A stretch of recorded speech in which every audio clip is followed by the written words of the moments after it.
Hi hello friends, welcome back to my channel my dream girl ನೀ ನನ್ನವಳೆ ಕಣೆ ಭಾಗ 8. ಅಯ್ಯೋ ಇವನ ಏನಿದು, ಬೆಳಿಗ್ಗೆ ಬೆಳಿಗ್ಗೆನೇ ಸಿಕ್ಕಿ ಹಾಕಿಕೊಂಡೆ.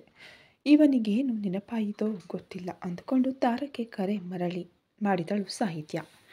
ಒಂದೇ ರಿಂಗೆ ಕರೆ ಎತ್ತಿದ ತಾರಕ್ ಸಾಹಿತ್ಯ ಅಲೋ ಅನ್ನೋದಕ್ಕೂ ಮೊದಲೇ, ನಿಮಗೆ ಬುದ್ಧಿ ಇದೆಯಾ? ನಿಜವಾಗ್ಲೂ ನೀವೇನೆಂದುಕೊಂಡಿದ್ದೀರಿ? ನಿಮ್ಮ ಇಷ್ಟದಂತೆ ಏನು ಬೇಕಾದರೂ ಮಾಡಬಹುದು ಅಂದುಕೊಂಡಿದ್ದೀರಾ ಎಂದು ಕೂಗಾಡಲು ಶುರು ಮಾಡಿದ.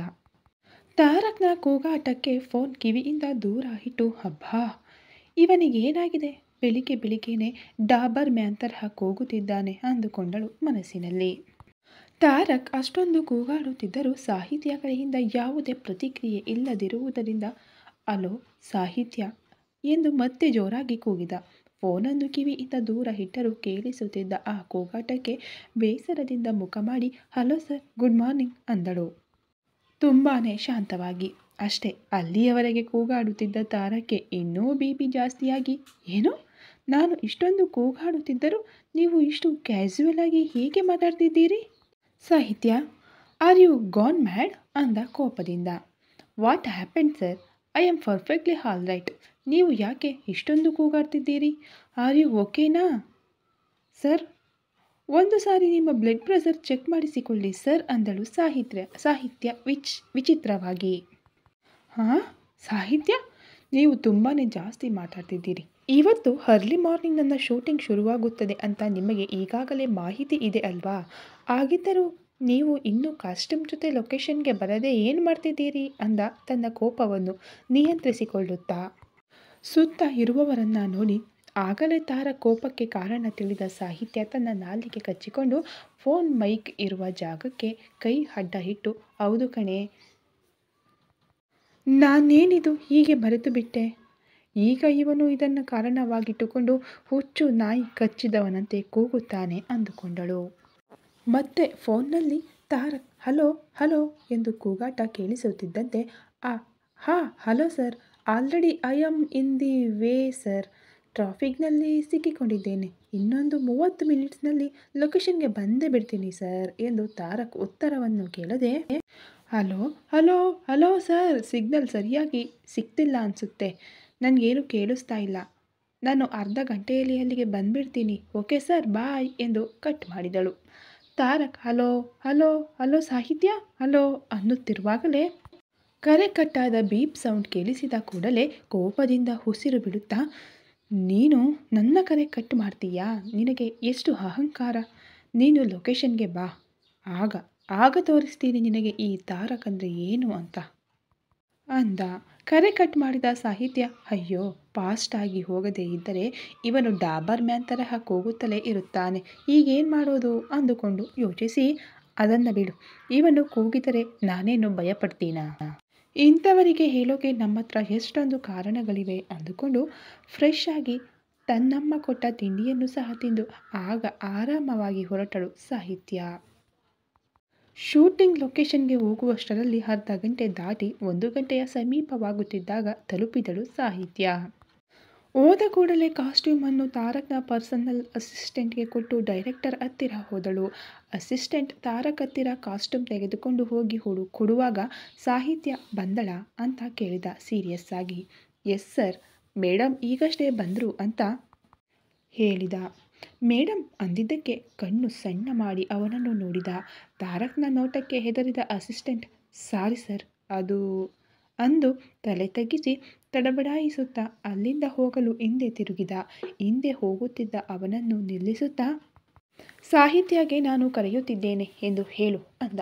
ಓಕೆ ಸರ್ ಅಂತ ವಿನಯದಿಂದ ಹೇಳಿ ಕ್ಯಾರವನ್ನಿಂದ ಕೆಳಗೆ ಇಳಿದ ಅಸಿಸ್ಟೆಂಟ್ ನೇರವಾಗಿ ಸಾಹಿತ್ಯ ಹತ್ತಿರ ಹೋಗಿ, ತಾರಕ್ ಸರ್ ನಿಮ್ಮನ್ನು ಕರೆದಿದ್ದಾರೆ ಅಂತ ಹೇಳಿ ಹೋದ. ಆ ಅಸಿಸ್ಟೆಂಟ್ ಹೇಳಿದ್ದು ಕೇಳಿ ಮತ್ತೇನಾಯ್ತು ಇವನಿಗೆ ಅಂತ ಗುಣಗುತ್ತಾ ಅಲ್ಲಿಂದ ಕ್ಯಾರವನ್ ಕಡೆಗೆ ಹೆಜ್ಜೆ ಹಾಕಿದಳು ಸಾಹಿತ್ಯ.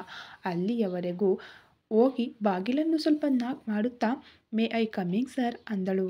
ಬಾಗಿಲ ಹತ್ತಿರ ನಿಂತು ಪರ್ಮಿಷನ್ ಕೇಳುತ್ತಿದ್ದ ಸಾಹಿತ್ಯನನ್ನ ಕೋಪದಿಂದ ನೋಡುತ್ತಾ, ಹಾಂ ಬಾ ಅನ್ನುವಂತೆ ಕೈಯಿಂದಲೇ ಸನ್ನೆ ಮಾಡಿದ ತಾರಕ್ ಹಾಗೆ ಕರೆದ ಕೂಡಲೇ ಅಹಂಕಾರ ಅಂತ ಬೈದುಕೊಳ್ಳುತ್ತಾ ಅವನ ಮುಂದೆ ಬಂದು ನಿಂತು, ಏನು ಸರ್ ಕರೆದರಂತೆ ಅಂದಳು ಅತಿ ವಿನಯದಿಂದ ಸಾಹಿತ್ಯ.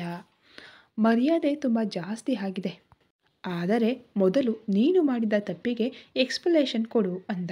ವಾಟ್ ಅಂತ ಆಶ್ಚರ್ಯದಿಂದ ಎಕ್ಸ್ಪ್ಲನೇಷನಾ? ಆದರೆ ಯಾಕೆ? ಎಕ್ಸ್ಪ್ಲನೇಷನ್ ಕೊಡುವಷ್ಟು ದೊಡ್ಡ ತಪ್ಪು ನಾನೇನು ಮಾಡಿದ್ದೀನಿ ಅಂದಾಗ, ಏನಂದ್ಕೊಂಡಿದ್ದೀರಾ ನಿಜಕ್ಕೂ ನೀವು? ಮಾರ್ನಿಂಗ್ ಶೂಟ್ ಇದೆ ಅಂತ ನಾನು ನಿನಗೆ ನಿನ್ನೆಯೇ ಮಾಹಿತಿ ಕೊಟ್ಟೆ ಅಲ್ವಾ? ಆಗಿದ್ದರೂ ನೀನು ತಡವಾಗಿ ಬರುವುದೇಕೆ? ನೀನು ನಿನಗೆ ಇಷ್ಟ ಬಂದಾಗೆ ಬರೋದಕ್ಕೆ ಇದು ಏನಾದರೂ ನಿನ್ನಪ್ಪ ಮಾಡ್ತಿರೋ ಗುಮಾಸ್ತನ ಕೆಲಸ ಅಂದ್ಕೊಂಡಿದ್ದೀಯಾ? ಇಲ್ಲಾಂದರೆ ನಿನಗೋಸ್ಕರ ಇಲ್ಲಿ ನಾನು ಕಾಯ್ತಾ ಇರೋದಕ್ಕೆ ನೀನೇನು ಕ್ವೀನ್ ಎಲಿಜಬೆತ್ ಅಂದ್ಕೊಂಡಿದ್ದೀಯಾ? ಆರ್ಡಿನರಿ ಮಿಡಲ್ ಕ್ಲಾಸ್ ನಾರ್ಮಲ್ ಹುಡುಗಿ ನೀನು. ಪಾಪ ಬೇಡು ಅಂತ ನಿನಗೊಂದು ಆಫರ್ ಕೊಟ್ಟರೆ ನೀನು ಅದನ್ನು ಯೂಟಿಲೈಸ್ ಮಾಡಿಕೊಂಡು ನಿನ್ನ ಟ್ಯಾಲೆಂಟ್ ಪ್ರೂವ್ ಮಾಡಿಕೊಂಡು ನಿನ್ನ ಕೆರಿಯರ್ ಬಿಲ್ಡ್ ಮಾಡ್ಕೋತೀಯಾ ಅಂದ್ಕೊಂಡ್ರೆ ನೀನು ನನಗೆ ಹ್ಯಾಂಡ್ ಕೊಡೋಕೆ ಟ್ರೈ ಮಾಡ್ತೀಯಾ? ಅಷ್ಟೇ ಅಲ್ಲದೆ ನನ್ನ ಕಾಲ್ ಕಟ್ ಮಾಡ್ತೀಯಾ? How dare you? ಸೀರಿಯಸ್ಲಿ ನೀನು ಇದಕ್ಕೆ ಶಿಕ್ಷೆಯನ್ನು ಖಂಡಿತ ತೆಗೆದುಕೊಳ್ಳಲೇಬೇಕು. ಎಲ್ಲಿ ಹೋಗುತ್ತೆ ಆ ಗುಮಾಸ್ತನ ಬುದ್ಧಿ ಅಂದಾಗ ಕೆಂಪಾದ ಕಣ್ಣುಗಳಿಂದ ಸುಟ್ಟು ಹಾಕುವಂತೆ ಅಲ್ಲಿಯವರೆಗೆ ತಾಳ್ಮೆಯಿಂದಿದ್ದ ಸಾಹಿತ್ಯ ತನ್ನವರ ಬಗ್ಗೆ ಕೀಳಾಗಿ ಮಾತನಾಡಿದಾಗ ಇನ್ನೂ ತಾಳ್ಮೆ ಕಳೆದುಕೊಂಡು, hello excuse me sir, listen sir, ಇಲ್ಲಿ ನೀವು ನನಗೆ ಟ್ಯಾಲೆಂಟ್ ನೋಡಿ ಈ ಆಫರ್ ಕೊಟ್ಟಿದ್ದೀರಿ. ಆದರೆ ನಾನು ಮಿಡಲ್ ಕ್ಲಾಸ್ ಹುಡುಗಿ ಅಂತ ದಯೆ ತೋರಿಸಿಕೊಡಲಿಲ್ಲ. ಆ್ಯಂಡ್ ಒನ್ ಮೋರ್ ಥಿಂಗ್, ನೀವು ಇಷ್ಟೊಂದು ಮಾತನಾಡಿದರೂ ನಾನು ತಾಳ್ಮೆಯಿಂದ ಸಹಿಸಿಕೊಂಡು ಇರುವುದು ಯಾಕೆ ಅಂತ ಗೊತ್ತಾ? ನೀವು ನನ್ನಪ್ಪನನ್ನ ಗುಮಾಸ್ತ ಅಂತ ಹೇಳಿದ್ರಲ್ಲ, ಆ ಡ್ಯಾಡಿ ಕಲಿಸಿದ ಸಂಸ್ಕಾರ ನನ್ನಲ್ಲಿ ಅಣುವಿನಲ್ಲಿ ತುಂಬಿ ಇರೋದರಿಂದಲೇ ನಾನು ನಿಮ್ಮ ಜೊತೆ ಇನ್ನೂ ಹೀಗೆ ಮಾತಾಡ್ತಾ ಇರೋದಕ್ಕೆ ಕಾರಣ ನನ್ನ daddy. And of course my daddy is ಗುಮಾಸ್ತ. ಆದರೆ ಮಾಡುತ್ತಿರುವ ಕೆಲಸವನ್ನು ಪ್ರೀತಿಸುವವನು. ತಾನು ಯಾವ ಕೆಲಸ ಮಾಡಿದರೂ ಎದುರಿಗಿರುವ ಮನುಷ್ಯರನ್ನು ಮನುಷ್ಯರಾಗಿ ಮಾತ್ರ ನೋಡ್ತಾರೆ. ನಿಮ್ಮಂತೆ ಕೇವಲ ಅವರಲ್ಲಿ ಸ್ಟೇಟಸ್ ಮಾತ್ರ ನೋಡುವವನಲ್ಲ, ದುಡ್ಡಿಗೆ ಮಾತ್ರ ಬೆಲೆ ಕೊಡುವವನು ಅಲ್ಲವೇ ಅಲ್ಲ. ದೊಡ್ಡವರ ಜೊತೆ ಚಿಕ್ಕವರ ಜೊತೆ ಎಷ್ಟೊಂದು ಪ್ರೀತಿಯಿಂದ ಮರ್ಯಾದೆಯಿಂದ ಹೇಗೆ ನಡೆದುಕೊಳ್ಳಬೇಕು ಅಂತ ನನಗೆ ಕಲಿಸಿದವರು ಅವರು. ಆ್ಯಂಡ್ ನೀವು ನನಗೆ ಜಾಬ್ ಕೊಟ್ಟಿದ್ದರಿಂದ ನನ್ನ ಪ್ರೊಫೆಷನ್ ಸಂಬಂಧವಾಗಿ ನೀವು ನನ್ನನ್ನು ಏನು ಬೇಕಾದರೂ ಹೇಳುವ ರೈಟ್ಸ್ ಇದೆ ಅಷ್ಟೇ ಹೊರತು ನನ್ನ ಫ್ಯಾಮಿಲಿಯ ಬಗ್ಗೆ ಮಾತಾಡೋ ರೈಟ್ಸ್ ಮಾತ್ರ ನಿಮಗೆ ಖಂಡಿತ ಇಲ್ಲ. ಆ್ಯಂಡ್ ನನ್ನ ಸ್ಟೇಟಸ್ ಬಗ್ಗೆ ಮಾತನಾಡಬೇಕಾದ ಅವಶ್ಯಕತೆಯು ನಿಮಗೆ ಇಲ್ಲ. ಮತ್ತೊಂದು ಸಾರಿ ನನ್ನ ಪ್ರೊಫೆಷನಲ್ ಲೈಫ್ಗೆ ನನ್ನ ಡ್ಯಾಡಿಯನ್ನಾಗಲಿ ನನ್ನ ಫ್ಯಾಮಿಲಿಯನ್ನಾಗಲಿ ತಂದಿದ್ದೀರಿ ಅಂದರೆ ಮಾತ್ರ ಐ ವಾಂಟ್ ಸ್ವೇರ್ ಯು ಅಂತ ತಾರಕ್ಗೆ ಸೀರಿಯಸ್ ಆಗಿ ವಾರ್ನಿಂಗ್ ಕೊಟ್ಟು ಅವನ ಮಾತುಗಳನ್ನು ಸಹ ಕೇಳದೆ ಕ್ಯಾರವಾನ್ನಿಂದ ಹಿಡಿದು ಹೊರಗೆ ಬಂದಳು ಸಾಹಿತ್ಯ ಕಡೆಯಿಂದ ಬಂದ ಆ ಸೀರಿಯಸ್ ವಾರ್ನಿಂಗ್ ಖಂಡಿತ ಇಷ್ಟವಾಗಲಿಲ್ಲ. ಹೋಗುತ್ತಿದ್ದ ಅವಳನ್ನು ನೋಡಿ ಕೋಪದಿಂದ, Sahitya, again and again you mistaked me. ನೀನು ತುಂಬ ತಪ್ಪುಗಳನ್ನು ಮಾಡ್ತಿದ್ದೀಯ. ನಾನು ನಿನ್ನ ತಪ್ಪುಗಳನ್ನು ಸಹಿಸುತ್ತಾ ಹೋದರೆ ನೀನು ತಪ್ಪುಗಳ ಮೇಲೆ ತಪ್ಪುಗಳನ್ನು ಮಾಡುತ್ತಲೇ ಇದ್ದೀಯ. ಇನ್ನು ನಾನು ನಿನ್ನನ್ನು ಖಂಡಿತ ಬಿಡೋದಿಲ್ಲ. ನನಗೆ ವಾರ್ನಿಂಗ್ ಕೊಡ್ತೀಯಾ? You bloody. Definitely you pay for this ಅನ್ನುತ್ತಾ ಮುಷ್ಟಿ ಬಿಗಿದನು ತಾರಕ್. ಕ್ಯಾರವಾನ್ನಿಂದ ಹೊರಗೆ ಬಂದ ಸಾಹಿತ್ಯ ಕೋಪದಿಂದ ಅಲ್ಲಿಂದ ಶೂಟಿಂಗ್ ನಡೆಯುತ್ತಿದ್ದ ಲೊಕೇಶನ್ನಿಂದ ದೂರ ಹೋಗಿ ನಿಂತಳು. ತಾನು ಈಗ ಅನಾವಶ್ಯಕವಾಗಿ ಅವನ ಆಫರನ್ನು ಒಪ್ಪಿಕೊಂಡೆ ಅಂತ ತುಂಬಾ ಬೇಸರ ಪಡುತ್ತಿದ್ದಳು. ನಿಜವಾಗಿಯೂ ಹೊರಗೆ ಕಾಣಿಸುವಷ್ಟು ಸುಂದರವಾಗಿ ಇರೋದಿಲ್ಲ ಮನುಷ್ಯರು, ಒಳಗಡೆ ಇನ್ನೊಬ್ಬರು ಇರುತ್ತಾರೆ ಅಂತ ತನ್ನ ತಾಯಿ ಹೇಳಿದ ಮಾತುಗಳಿಗೆ ಅರ್ಥವನ್ನು ಸಾಹಿತ್ಯ ಬೇಗನೆ ತಿಳಿದುಕೊಂಡಳು. ಆದರೆ ಅದು ಕೂಡ ತಡವಾಗಿ ಗೊತ್ತಾಯಿತು ಅನ್ನೋ ವಿಷಯ ಸಾಹಿತ್ಯಗೆ ಇನ್ನೂ ಆವಾಗ ಸಂಪೂರ್ಣವಾಗಿ ಗೊತ್ತಾಗಿಲ್ಲ. ಗೊತ್ತಾಗುವಷ್ಟರಲ್ಲಿ ತನ್ನ ಜೀವನ ಎಷ್ಟೊಂದು ಆಘಾತಕ್ಕೆ ತಳ್ಳಲ್ಪಡುತ್ತದೋ ಗೊತ್ತಿಲ್ಲ. ಸಾಹಿತ್ಯ ಹೊರಗೆ ಹೋಗುತ್ತಿದ್ದಂತೆ ಸ್ವಲ್ಪ ಹೊತ್ತು ಶಾಂತವಾಗಿ ವಿಶ್ರಾಂತಿ ತೆಗೆದುಕೊಂಡು ಶೂಟ್ನಲ್ಲಿ ಜಾಯ್ನ್ ಆದ ತಾರಕ್. ಆ್ಯಕ್ಟಿಂಗ್ ಮಾಡುತ್ತಿದ್ದಾನೆ ಅಷ್ಟೇ, ಆದರೆ ತಾರಕ್ನ ಮನಸ್ಸೆಲ್ಲ ಈಗ ಸಾಹಿತ್ಯ ಮೇಲೆ ಹೇಗೆ ಸೇಡು ತೀರಿಸಿಕೊಳ್ಳಬೇಕು ಅಂತಲೇ ಯೋಚನೆ ಮಾಡ್ತಾ ಇತ್ತು.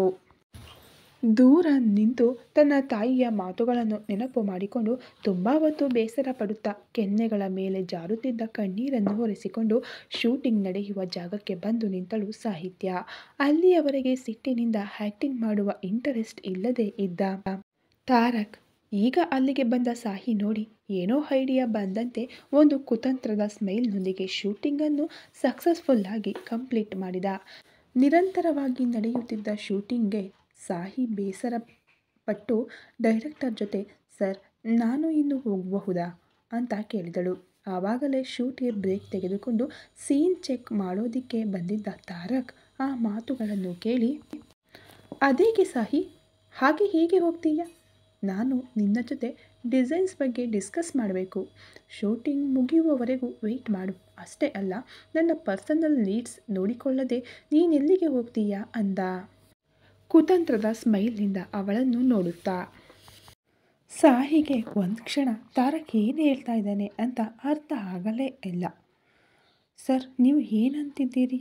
ನಿಮ್ಮ ಪರ್ಸನಲ್ ಕೆಲಸಗಳನ್ನು ನಾನೇಕೆ ಮಾಡಬೇಕು ಅಂದ್ಲು. ಏನು ಸಾಹಿ ಜೋಕ್ ಮಾಡ್ತಿದ್ದೀಯಾ? ಇಲ್ಲ ಅಂದರೆ ಹೇಗೂ ಚೆಕ್ ಕೈಗೆ ಬಂದಿದೆ ಅಲ್ವಾ, ಈಗೇನು ಮಾಡ್ತಾನೆ ಅಂತ ಧೈರ್ಯನಾ ಏನು ಅಂದ. ನಿಮ್ಮ ಜೊತೆ ಜೋಕ್ ಮಾಡಬೇಕಾದ ಅವಶ್ಯಕತೆ ನನಗೇನಿದೆ ಸರ್? ಅದು ಅಲ್ಲದೆ ಚೆಕ್ ಅಂತಿದ್ದೀರಿ, ಯಾಕೆ ಅಂದ್ಲು.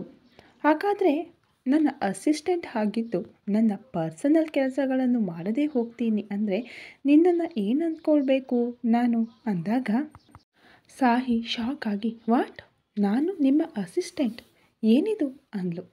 ವಾವ್ ಶಬಾಷ್ ಸಾಹಿ ಅಂತ ಕ್ಲಾಪ್ಸ್ ಹೊಡೆಯುತ್ತಾ ನಿನ್ನ ಬುದ್ಧಿ ನೋಡು, ಅಗ್ರಿಮೆಂಟ್ ನೋಡಿ ಸೈನ್ ಮಾಡಿ ಚೆಕ್ ಕೂಡ ತೆಗೆದುಕೊಂಡು ಈಗ ಅಸಿಸ್ಟೆಂಟ್ ಅಂದರೆ ಏನಿದು ಅಂತ ಏನೂ ಗೊತ್ತಿಲ್ಲದಂತೆ ಕೇಳ್ತಿದ್ದೀಯಾ ಅಂದಾಗ ಸರ್ ನಾನು ನಿಮಗೆ ಇದಕ್ಕೂ ಮೊದಲೇ ಹೇಳಿದ್ದೆ, ನೀವು ಪ್ರಶ್ನೆ ಮಾಡೋದಿದ್ದರೆ ನನ್ನನ್ನು ಮಾತ್ರ ಪ್ರಶ್ನೆ ಮಾಡಿ, ನನ್ನ ಫೈನಾನ್ಷಿಯಲ್ ಸ್ಟೇಟಸ್ ಬಗ್ಗೆ ಮಾತಾಡೋ ಅರ್ಹತೆ ನಿಮಗೆ ಇಲ್ಲ.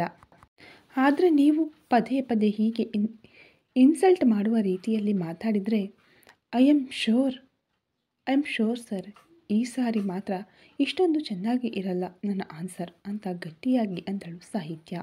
ಪಕ್ಕದಲ್ಲೇ ಡೈರೆಕ್ಟರ್ ಇದ್ದಾರೆ ಅನ್ನೋ ವಿಷಯವನ್ನು ಸಹ ಮರೆತು.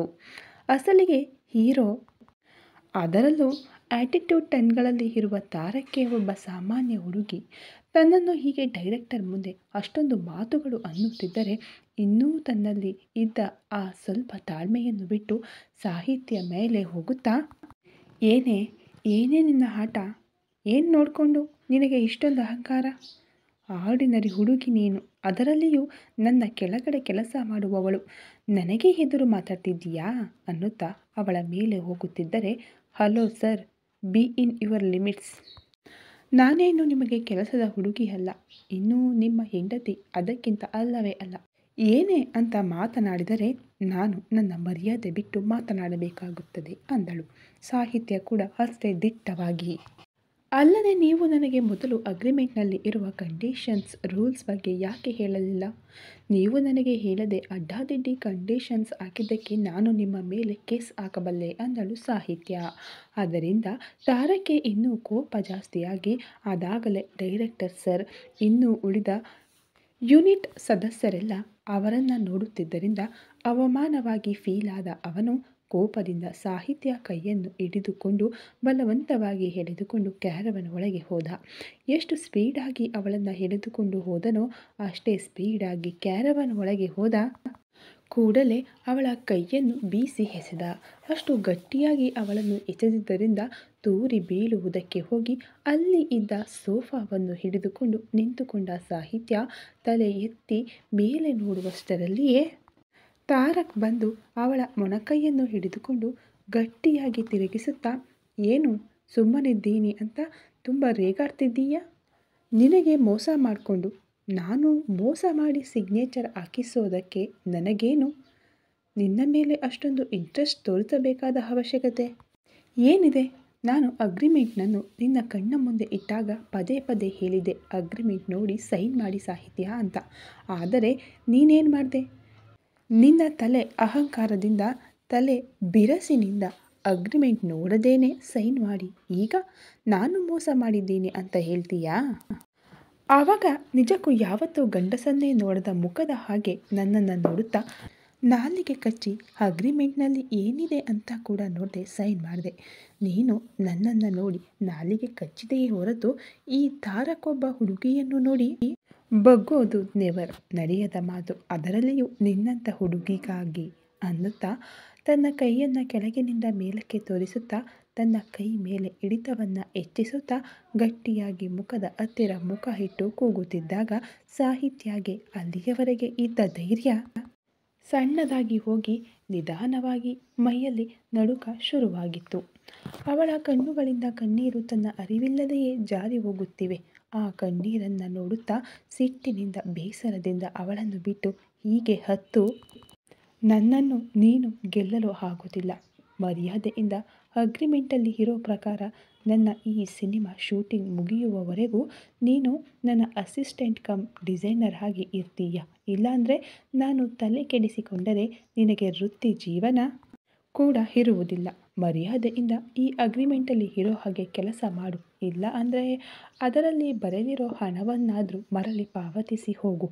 ಇಲ್ಲ ಅಂದರೆ ಜೈಲಿಗೆ ಹೋಗಬೇಕಾಗುತ್ತೆ ಅನ್ನುತ್ತಾ ಅಗ್ರಿಮೆಂಟ್ ಪೇಪರ್ಸ್ಗಳ ಜೆರಾಕ್ಸನ್ನು ಅವಳ ಮುಖದ ಮೇಲೆ ಬೀಸಿ ಹೊಡೆದ. ಸಡನ್ನಾಗಿ ತನ್ನ ಮುಖದ ಮೇಲೆ ಬಿದ್ದ ಆ ಪೇಪರ್ಸ್ಗಳನ್ನು ತೆಗೆದು ಅವುಗಳಲ್ಲಿ ಇರುವ ವಿಷಯ ಓದಿ, ಅದರಲ್ಲಿ ಒಂದು ವೇಳೆ ತಾನು ಈ ಕಂಡೀಷನ್ಗೆ ಒಪ್ಪಿಕೊಳ್ಳದೆ ಕೆಲಸದಿಂದ ಹಿಂದೆ ಸರಿದು ಹೋಗಬೇಕಾದರೆ ತಾರಕ್ಕೆ ತಾನು ಮರಳಿ ಪಾವತಿಸಬೇಕಾದ ಹಣದ ಮೊತ್ತ ನೋಡಿ ಭಯದಿಂದ ಸಾಹಿತ್ಯಗೆ ಇದ್ದ ಆ ಸ್ವಲ್ಪ ಧೈರ್ಯ ಕೂಡ ಕರಗಿ ಹೋಯಿತು. ಇನ್ನು ಬೇರೆ ದಾರಿ ಇಲ್ಲದೆ ಹಾಗೆಯೇ ತಾರಕ್ ಹತ್ತಿರ ಅಸಿಸ್ಟೆಂಟ್ ಆಗಿ ಕೆಲಸ ಮಾಡಬೇಕು ಅಂತ ಈ ಸಿನಿಮಾ ಶೂಟಿಂಗ್ ಮುಗಿಯುವವರೆಗೂ ಅವನ ಹಾದಿಗೆ ಹೋಗಬಾರದು ಅಂತ ನಿರ್ಧರಿಸಿಕೊಂಡಳು. ತಾರಕ್ ಎಸೆದಾಗ ಕೆಳಗೆ ಬಿದ್ದಿದ್ದ ಸಾಹಿತ್ಯ ಎದ್ದು ಸ್ಥಿರವಾಗಿ ನಿಂತು ಕಣ್ಣುಗಳನ್ನು ಒರೆಸಿಕೊಂಡು ಹಿಂದಕ್ಕೆ ತಿರುಗಿ ಕ್ಯಾರವಾನ್ನಿಂದ ಕೆಳಗೆ ಇಳಿಯುವುದಕ್ಕೆ ಹೊರಟಳು. ಹೋಗುತ್ತಿದ್ದ ಅವಳನ್ನು ನೋಡಿ ಚಿಟಿಕೆ ಹಾಕಿ ಕರೆದ ತಾರಕ್. ಹಿಂದಿನಿಂದ ತಾರಕ್ನ ಚಿಟಿಕೆ ಸದ್ದು ಕೇಳಿ ಅಲ್ಲೇ ನಿಂತುಬಿಟ್ಟು ಹಿಂದಕ್ಕೆ ತಿರುಗಿ ನೋಡದೆ ಹಾಗೆಯೇ ನಿಂತಳು ಸಾಹಿತ್ಯ. ಏನೇ ಹೋಗ್ತಿದ್ದೀಯಾ? ನಿನಗೆ ಈಗಷ್ಟೇ ಹೇಳಿದೆ ಅಲ್ವಾ, ನನ್ನ ಅಸಿಸ್ಟೆಂಟ್ ಅಂದರೆ ನನ್ನ ಕೆಲಸ ಕಂಪ್ಲೀಟಾಗಿ ನೀನೇ ಮಾಡಬೇಕು ಅಂತ. ಇದು ಲಂಚ್ ಅವರ್, ಸೊ ನಾನು ಫ್ರೆಶ್ ಆಗಿ ಬರುವಷ್ಟರಲ್ಲಿ ನನಗೆ ಲಂಚ್ ನೀಟಾಗಿ ಅರೇಂಜ್ ಮಾಡಿ ಇಡಬೇಕು. ಅಂಡರ್ಸ್ಟ್ಯಾಂಡ್ ಅಂದ ಅಹಂಕಾರದಿಂದ. ತಾರಕ್ ಹಾಗೆ ತನಗೆ ಚಿಟಿಕೆ ಹಾಕಿ ಕರೆದು ಆರ್ಡರ್ಸ್ ಪಾಸ್ ಮಾಡುತ್ತಿದ್ದರೆ ಹೃದಯದ ಒಳಗಿನಿಂದ ದುಃಖ ಉಕ್ಕಿ ಬಂದು ಕಣ್ಣುಗಳಲ್ಲಿ ನೀರಾಕಿ ಹೊರಗೆ ಬರುತ್ತಿದ್ದರೆ ಅವುಗಳನ್ನು ಹೊರಗೆ ಬರದಂತೆ ತಡೆದು ತಾರಕ್ಕೆ ಲಂಚ್ ಅರೇಂಜ್ ಮಾಡಲು ಹಿಂದೆ ತಿರುಗಿದಳು ಸಾಹಿತ್ಯ. ಹಿಂದೆ ತಿರುಗಿದ ಸಾಹಿತ್ಯನನ್ನು ನೋಡುತ್ತಾ ಅಹಂಕಾರ ಚೆನ್ನಾಗಿ ತಗ್ಗಿಬಿಟ್ಟಿದೆ ಇದಕ್ಕೆ ಅಂದುಕೊಂಡು, ಇನ್ನು ನೋಡು ಈ ತಾರಕ್ ಅಂದರೆ ಏನು ಅಂತ ನಿನಗೆ ತೋರಿಸ್ತೀನಿ ಅಂತ ವಾಶ್ರೂಮ್ಗೆ ಹೋಗಿಬಿಟ್ಟ. ಸರಿಯಾಗಿ ತಾರಕ್ ಫ್ರೆಶ್ ಆಗಲು ಹೋಗಿದ್ದಾಗ ಆ ಸಿನಿಮಾ ಹೀರೋಯಿನ್ ಹೈ ಹೀಲ್ಸ್ಗಳನ್ನು ಟಕ ಟಕ ಎಂದು ಸದ್ದು ಮಾಡುತ್ತಾ ತಾರಕ್ಕಾಗಿ ಕ್ಯಾರವನ್ ಒಳಗೆ ಬಂದು ಬಿಟ್ಟಳು. ಒಳಗಡೆ ಇದ್ದ ಸಾಹಿತ್ಯನನ್ನು ನೋಡುತ್ತಾ, ಏ ಯು, ನೀನೇಕೆ ಇಲ್ಲಿ? ಇಲ್ಲಿ ನಿನಗೇನು ಕೆಲಸ? ಅದು ಕೂಡ ತಾರಕ್ ಇಲ್ಲದಿದ್ದಾಗ ಇಲ್ಲಿ ನೀನು ಏನು ಮಾಡ್ತಾ ಇದ್ದೀಯಾ? ಅದು ಅಲ್ಲದೆ ತಾರಕ್ ಟೇಸ್ಟ್ ಇಷ್ಟೊಂದು ವರ್ಸ್ಟಾಗಿ ಇರೋದಿಲ್ಲ ಅಲ್ವಾ? ಏನೋ ನಿನಗಿರೋ ಆ ಸ್ವಲ್ಪ ಅರೆಬರೆ ಸೌಂದರ್ಯವನ್ನು ಹೀಗೆ ಎಸೆದು ತಾರಕ್ನ ಬಲೆಗೆ ಬೀಳಿಸಿ ಎಷ್ಟೋ ಸ್ವಲ್ಪ ದುಡ್ಡು ಕಸಿಯಬೇಕು ಅಂತ ಅಲ್ವಾ ನಿನ್ನ ಐಡಿಯಾಸ್? ಆದರೆ ಒಂದು ಸಣ್ಣ ಮಾಹಿತಿ, ನಿನ್ನಂಥವರನ್ನು ತಾರಕ್ ನಿಜಕ್ಕೂ ತನ್ನ ಒಂದು ಕಣ್ಣಿನಿಂದಲೂ ಸಹ ನೋಡುವುದಿಲ್ಲ. ನಿಜ ಹೇಳಬೇಕಂದ್ರೆ ನಿನ್ನಂಥವರನ್ನು ನೋಡಬೇಕು ಅಂದರೆ ತಾರಕ್ಕೆ ಇಷ್ಟ ಇರಲ್ಲ. ಸೊ ನೀನು ಈಗಲೇ ಇಲ್ಲಿಂದ ಹೋಗಿಬಿಟ್ಟರೆ ನಿನಗೆ ಒಳ್ಳೆಯದು, ಆಮೇಲೆ ನಿನ್ನ ಇಷ್ಟ ಅಂತ ಹೇಳಿದಳು ಆ ಹೀರೋಯಿನ್. ಆಗಲೇ ತಾರಕ್ ಮೇಲೆ ಇದ್ದ ಕೋಪದಿಂದ ಬರುತ್ತಿದ್ದ ಕೋಪವನ್ನು ಮುಷ್ಟಿಯಲ್ಲಿ ಬಿಗಿದಿದ್ದ ಸಾಹಿತ್ಯಗೆ ಆ ಹೀರೋಯಿನ್ ಮಾತುಗಳಿಂದ ಇನ್ನೂ ಸಂಪೂರ್ಣವಾಗಿ ತಲೆ ಸಿಡಿಯಿತು. ಹಲೋ, ಏನು ಮಾತಾಡ್ತಾ ಇದ್ದೀಯಾ ನೀನು? ನಾನೇನು ಅವನ ಹಿಂದೆ ಬಿದ್ದು ಸತ್ತು ಹೋಗ್ತಿಲ್ಲ ಇಲ್ಲಿ. ನಾನೇನು ನಿನ್ನ ತರಹ ಅಲ್ಲ. ನನಗಂತ ಒಂದು ಕ್ಯಾರೆಕ್ಟರ್ ಇದೆ. ಅದು ಯಾವತ್ತೂ ಒಬ್ಬರ ಮುಂದೆ ಬಗ್ಗೋದಿಲ್ಲ. ಮತ್ತೊಂದು ಸಾರಿ ಹುಚ್ಚುಚ್ಚಾಗಿ ಬೊಗಳಿದ್ರೆ ಈ ಸಾರಿ ಬಾಯಿಯಿಂದ ಅಲ್ಲ, ನನ್ನ ಉತ್ತರವನ್ನು ಕೈಯಿಂದ ಹೇಳಬೇಕಾಗುತ್ತದೆ. ಮೈಂಡ್ ಇಟ್ ಅನ್ನುತ್ತಾ ಕ್ಯಾರವಾನ್ನಿಂದ ಕೋಪದಿಂದ ಹೊರಗೆ ಇಳಿದು ಹೋದಳು ಸಾಹಿತ್ಯ. ಈ ಕತೆ ಇನ್ನು ಮುಂದುವರೆಯುವುದು. ದಯವಿಟ್ಟು ಸಬ್ಸ್ಕ್ರೈಬ್ ಮಾಡದೆ ಇರೋರು ಈಗಲೇ ಹೋಗಿ ಸಬ್ಸ್ಕ್ರೈಬ್ ಮಾಡಿಕೊಂಡು ವಿಡಿಯೋಗೆ ಲೈಕ್ ಕೊಟ್ಟು ನಿಮ್ಮ ಅನಿಸಿಕೆ ಅಭಿಪ್ರಾಯಗಳನ್ನು ಕಾಮೆಂಟಲ್ಲಿ ನಮಗೆ ತಿಳಿಸೋದರ ಮೂಲಕ ನಮಗೆ ಸಪೋರ್ಟ್ ಮಾಡಿ. Thank you so much.